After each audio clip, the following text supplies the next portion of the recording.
we're gonna cover some of the Alberta Badlands that I explored last summer, starting around this time of year, and that I plan on revisiting, going back to, and further investigating this year. And this right here, we are looking at one of the many hillsides, the faces of the Medicinehat Badland Guardian site, the Geoglyphs, discovered by Arthur Ferrum of the Ferrum Foundation, that we will also go over briefly again today here. And this is the ferrumfoundation.com website section of his geoglyphology of the Medicinehat Badland site.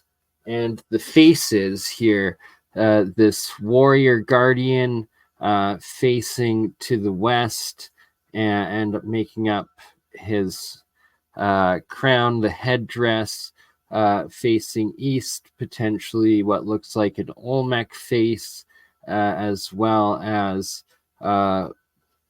directly across facing west again from the Olmec face, potentially an Aztec or Inca looking mask. And we will also briefly cover tonight, finish covering what I meant to cover last night on the other stream that was very brief, of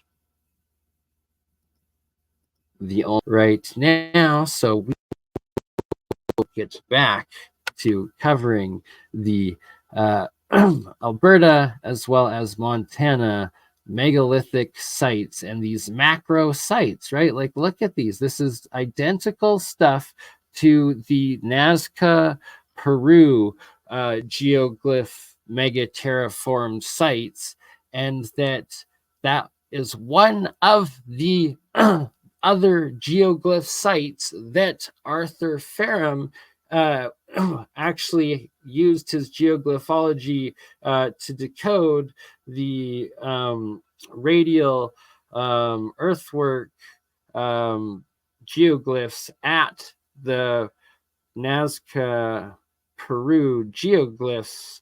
I believe it was the pentagram site of geoglyphs and lines that mapped out and plotted to the Medicinehat Badland Guardian site. And that was the second site, I believe he said, maybe the third. I believe it was either the Egyptian, one of their ancient, maybe in the pyramids, maybe in Karnak geoglyph sites, as well as, I believe, the Bosnian pyramid sites, that all originally pointed to this Medicinehat Badland area, and why he began looking at it and then identified these faces. And he was the first that I became aware of this site myself over a decade, maybe two, at least a decade and a half now, if not longer. And that has driven me to continue researching the site, to actually go out and visit it last year, and that will be going back to in depth this year, and hopefully others will be coming. And here Arthur Ferrum is showing the headdress of the Aztec and comparing it to what is being displayed at this site, as well as the Olmec here face that's on the upper corner of this original Badland Guardian. And then, of course, the headdress, the Mayan with the feathered headdress. Some call it the dragon headdress, but it is indeed this headdress, crown, hat, whatever you want to call it, war armor, helmet, maybe even crown, but of this figure that looks like a Mayan or Aztec as well. Maybe even, who knows? Could be Caucasian, could be Polynesian, could be Asian, could be many faces, but bearded individual. It looks, who knows? Regardless, that site I went to and we're going back to, and the main point of it, that we found, the main discovery, is that exact figure, this is one of the hillsides making up that figure, massive, hundreds of feet tall, and that you can see these perfect terraces, and they're ancient terraces that build are literally lining every single parallel foot to meter. I need to actually go and measure the distances between them, but very consistent, very parallel, and literally making up every single face, every single side of the hills. So this right here, this hump, this long piece, this is actually part of that feathered or dragon, that branched piece, this right here. So this area right here, if you can see my mouse, this branch is actually, this hill right here is the middle of that, connecting to the head, because this is the road behind it. Don't point of view taking that picture, and then the end of it out here. But the point being that it is all these parallel terraces, this evidence of macro terraforming, of intelligent construction, and you see continued here, and every angle. It's insane. And here's another one on top, this one. So this is the end connecting in. Oh, there is me and my dog. So shout out to my mom's, Janice, taking this picture from the car on the road that's not between the two faces, but then when it comes down at a 90-degree angle, adjacent to the branch of that feather or that dragon, coming off the helmet or the headgear, and that you can see that just 2 to 3, about 2 terraces makes up my body, right? Like my legs there between one of them, and then my waist size up to my head making up another one, as well as, here's the dog. So anyways, it's everywhere. It's massive. And when I talked to the property owner briefly on the phone, they did not, they just tried to say that it was natural, but that their family's owned, farmed it for generations. They've never constructed anything. They don't take tractors up there. This is nothing to do with them. It is part of this ancient macro terraformed structures, and that still to this day, every single, so here you can see this natural animal path track going up this hill face, and that is against grain, but there you go. That's modern compared to what it was. here we have last June's Alberta sun through the forest fire smoke, thus the concern, the prevention, and already in Alberta. Anyways, we're on fire already.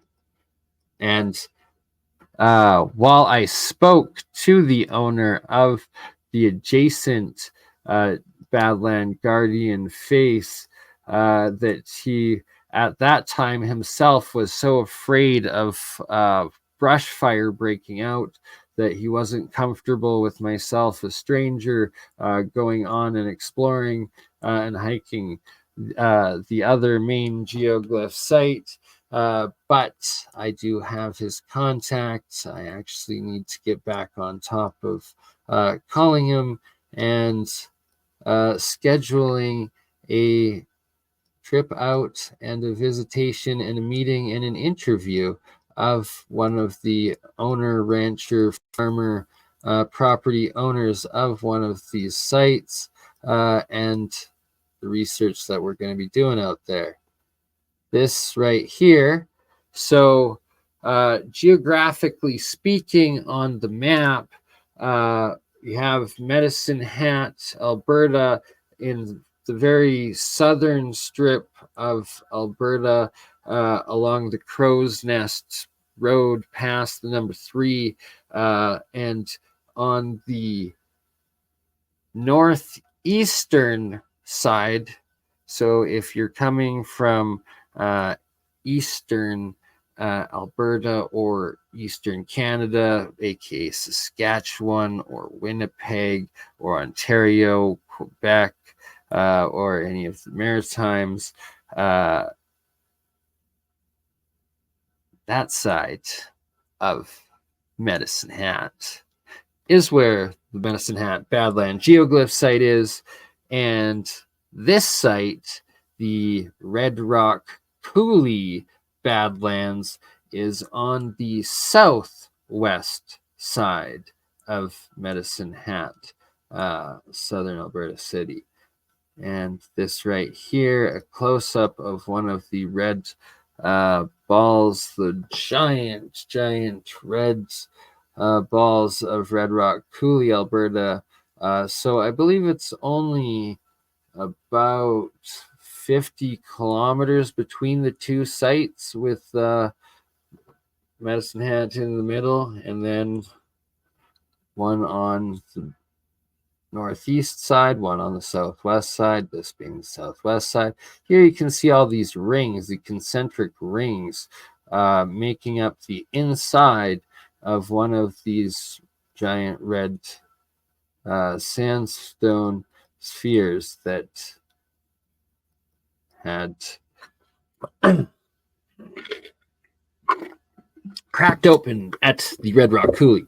All right, so I guess that was the end of that folder. So we're going back inverse again. So here, this is the very end of that giant horn, the protrusion, the feather, the dragon of that Aztec Mayan warrior helmet. And you can see all the way along the entire ridge line. And this is the end where it's going down into the valley, breaking down into nothing. Every single way, there's the parallel, massive, continued terraces, like just everywhere. It's so consistent and so prolific and evident, and there it is undeniable. And that is what is making up the foundations of all of these massive hills of the Medicinehat Badland geoglyph faces. So it's undeniable that when the owners of the land that have been farming, settling this area for generations, they're ranchers, cattle ranchers, I believe, cowboy folk, settlers, good peeps, and also indigenous, I believe, in the area too, but not on this site. I think it should be actual sacred land. It'll probably turn out that way. It needs to be excavated, but it needs to be respected. It needs to be researched, and it needs to be done right. And I want to be a part of that.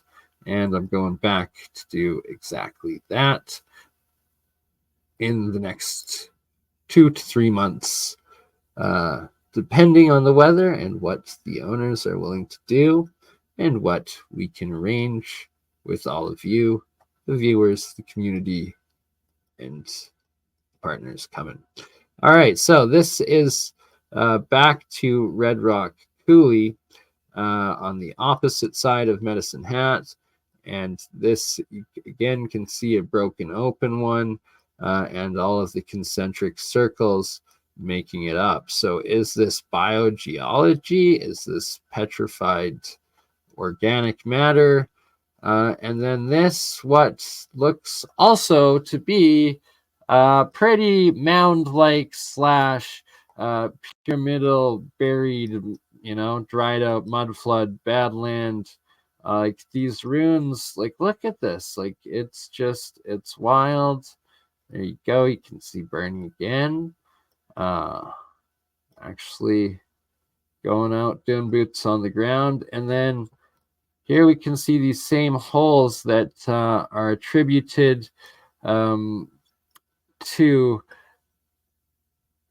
in a lot of megalithic ancient sites to the ancient indigenous as actual work and tool usage of it. But here I'm showing that actually there's this outer coating, and that the ones that try to claim that this is just water erosion and stone erosion, you can clearly see that this outer shell isn't broken in there. And in fact, these two pieces are actually the chips that came off of right here, the outer red harder shell. And then this is just like dirt and sand that's filled up in the bases of these. And that, here a couple pieces chipped off as well going in there. So it's evidence that whatever it is, it's not erosion, in fact, right? So here you can see, right, it's actually darker, not lighter, hasn't been chipped through, and that's from water that has seeped in, rained in there, and then evaporated out, and the residue remaining in there. Here's a chip of the outer layers as well. Like, I don't know, some rocks it's called pica or whatever. Here you can see the mica, the plant aerial algae vegetation stuff that takes forever to grow, but that layers some of the stuff or lives on stones, just like this stuff, I believe, or what did I call it? Anyways, get back to that. It's late in the night, 3:45 a.m. So here you can see right there, again, pieces of the inner sandstone that have been broken through, and the outer coating of it all. Potential petroglyphs? Like, are those stars carved in there? That's looking like constellations almost. Interesting. I'll have to get back to that. Could be just seeing things. It's late at night. I took a giant dab, THC, before the stream, and was working all day. So who knows? Could be exhaustion, could be hallucinating. I'm just kidding. But I actually have noticed that on several sites, including Mount Yamnuska. But that's a story more for another day. Here, looking over Red Rock Coulee, one of the valleys of this Badland, just absolutely everywhere. These things are massive, like erratics, and on the top of everything, right? Like you think they would sink, not float. Here you go, Red Rock Coulee Natural Area. Several different hills and valleys, large area. Oops, canola. But yeah, look at that. these are lots of mounds within this Badland site.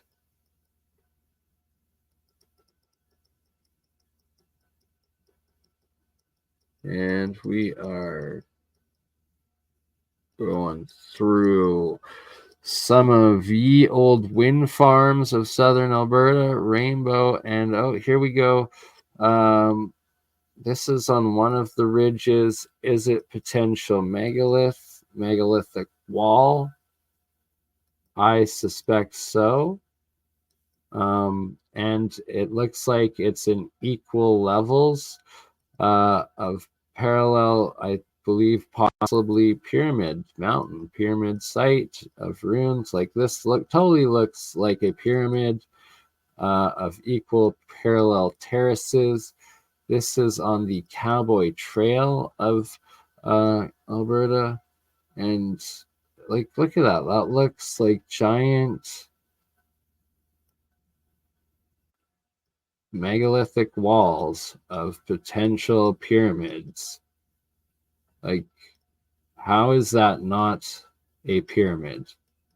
I'm telling you, there's hundreds of them, and that they actually connect to the site of just further down along. So this site here is in between. It's still just off of the number 3 highway, the southernmost highway route of Canada. And this is the Alberta part going right on the foothills going into the Rockies of the Crow's Nest Pass. And this is right after Lundbrick. This is on the road up south that connects to Black Diamond and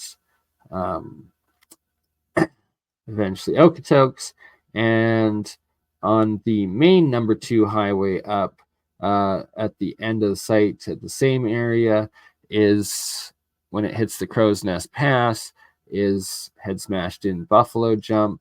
And that's what we're going to be looking at next. And it is also a giant, massive, megalithic pyramid site, just like this one is.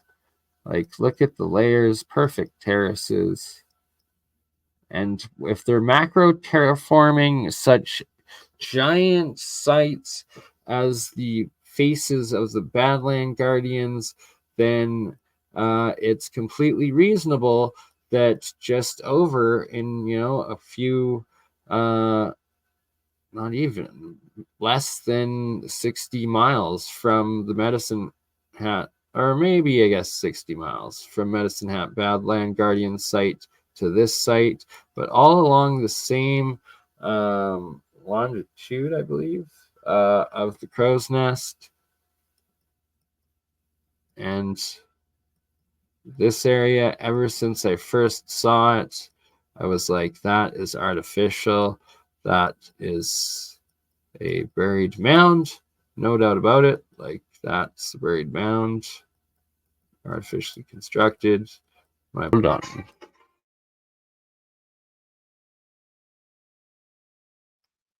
All right. We will finish this up. Here again, we have the headdress, the Mayan feather serpent headdress, being depicted by Arthur Pham. And that is where I went to explore. These are the different geoglyph sites, the different numbers in the bottom valley. There's also a top valley that he hasn't covered, that he's unaware of, that has additional figures and faces. Here's the radials plotted out of the different sites at the Badland Guardians geoglyph earthworks that he shows connects to all these other ancient geoglyph sites in the world, including the Nazca, Peru sites, which is also on his website. And that right there is the territory that it plots out to, and you can see that it hits Giza, it hits Hawaii, it hits Mexico City, it hits like spot in Cuba. It goes through the Azores. It goes through Bosnian pyramids. It goes through Greenland. It goes all over. It's just insane, the different sites that Arthur Ferrum has shown here, and calculated through his different degree radials that he does, and that he's decoded, and that this is just one of the many different sites, including the Yonaguni, Japan, the under ocean pyramid site that has to predate the Younger Dryas catastrophe event, and that he has shown that it plots out to the same size of territory that Japan controlled at the height of its empire of World War II militarily, as well as that it bombed Hawaii trying to get there. And here you can see the same structures underwater. That's the Yonaguni Pyramid, where it's located. And here he's showing all the different angles that the different carvings, the different faces of this structure. Each one of these like just giant walls. And then he's showing how he measures the angles and the lengths of these different measurements of the walls, and then he plots them out, and they perfectly plot out and match to all of these other ancient geographic sites of civilizations and islands and lands and cities that have existed forever, and so have these same empires apparently.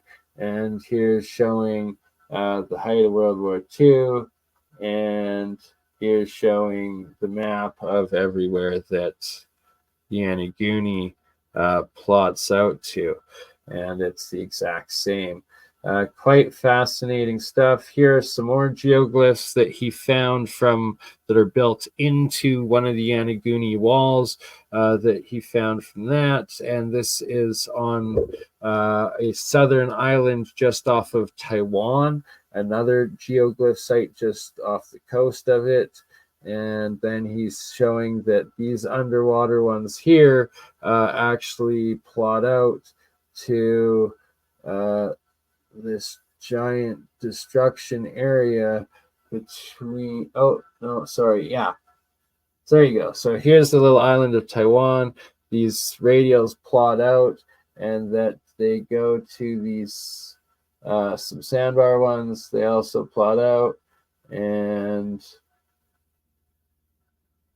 I am skipping over that way too fast and not getting full details. Sorry, I was trying to find, I guess it's not in that one. It's in the Bosnian pyramid one.